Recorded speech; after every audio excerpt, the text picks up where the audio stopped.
Let's discuss Justin Hayward's album, Songwriter.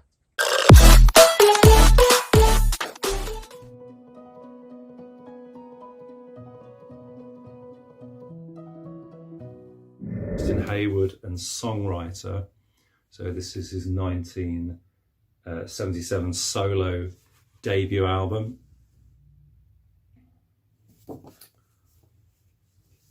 And so this was chronologically, this comes between Blue Jays from 75, which he recorded with John Lodge, and the next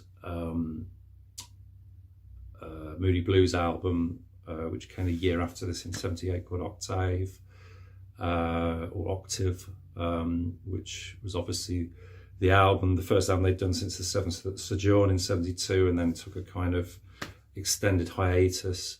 But yeah, this is a really good album, actually. I was really enjoyed this. It's Tony Clark production, so same producer as the Moodies. So obviously it's got a lot of Moody Blues production fingerprints on it. But yeah, I mean, Justin Hayward's songs were arguably probably my favorite of most of the Moody Blues, are the best of their songs. I think he was the most upbeat songwriter and wrote the most kind of pop tunes, I guess, arguably. Or probably him and John Lodge anyway, between them. So yeah, the opener, Tightrope, fantastic, great. Ebullient, upbeat opener. The title track, Songwriter, parts 1 and 2, that's great as well. It just sort of continues through with just great songwriting, really enjoyable, nice production, sounds great. Lyrics in the middle on the gatefold there, and another really enjoyable one. I'm glad to pick that one up. I worked without a safety net, but it was such a long way down. Welcome to Garage Geek. I want to thank Rob Ison, or Ison, I'm not sure, for being my guest host on this episode of VC Recommends I Listen. So today we're going to discuss Justin Hayward's Songwriter. Now, there were a couple reasons why I gravitated toward this album when he reviewed it as one of his new pickups, and he reviewed it very favorably. I'm a huge Moody Blues fan. I've seen them in concert numerous times, but I've never really listened to any of the solo albums except for one by Michael Pinder called The Promise. Say that we're in love.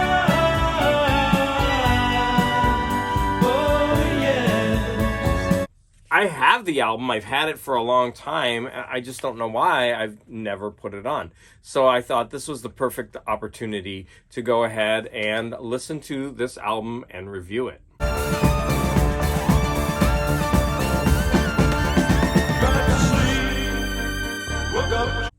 So this album was put out in 1977, and as Rob stated, it was between the Moody Blues' big comeback with Octave, or Octave, as he also said. I'm not sure how I want to pronounce it. And that album is excellent.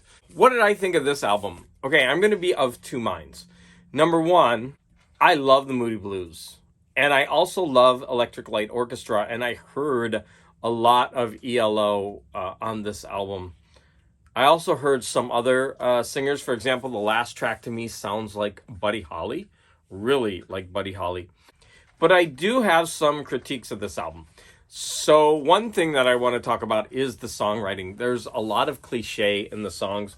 For example, I'm going to read you the lyrics to one song. The song is One Lonely Room. And the lyrics go, "You took the wind out of my sails. You took my train right off the rails. You left a car that had no wheels." So there is a lot of kind of clunky metaphors and some kind of cliches. It doesn't make it a bad album. I'm just saying that that is one critique.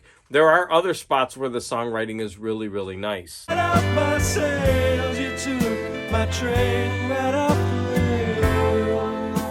Of course, Justin Hayward's voice is beautiful, so there's no fault with that at all. There are a bunch of different styles, like you will hear some really nice instrumental parts with different kinds of like 70s, early 80s instrumentation. So that kind of gives us a nostalgia feel.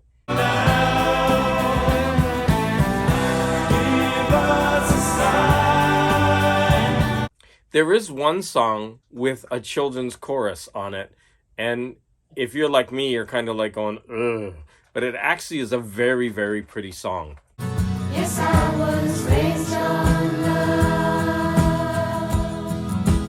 I'm going to have to admit that I was probably predestined to like this album. It's just in my DNA since I love the Moody Blues so much.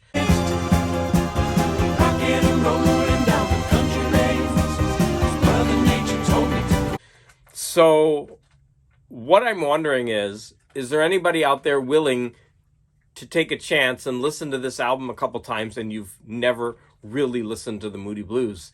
And I would love to know what you think of this album. Oh, darling, I'm whatever you want me to be. I actually think it's a very strong album, but like I said, I'm probably biased. I would like it. And also Rob was biased as well because he also loves the Moody Blues. Just to see your name in lights. So I'm wondering if a non-Moody Blue fan would listen to this album and then give an honest opinion on whether you think it is good or not. I am going to recommend it with some caveats. I do think some of the songwriting is a little bit clunky, and you're going to have to get used to the sound. It does sound a little dated, but if you're into late 70s, early 80s music, then you shouldn't have a problem with this album.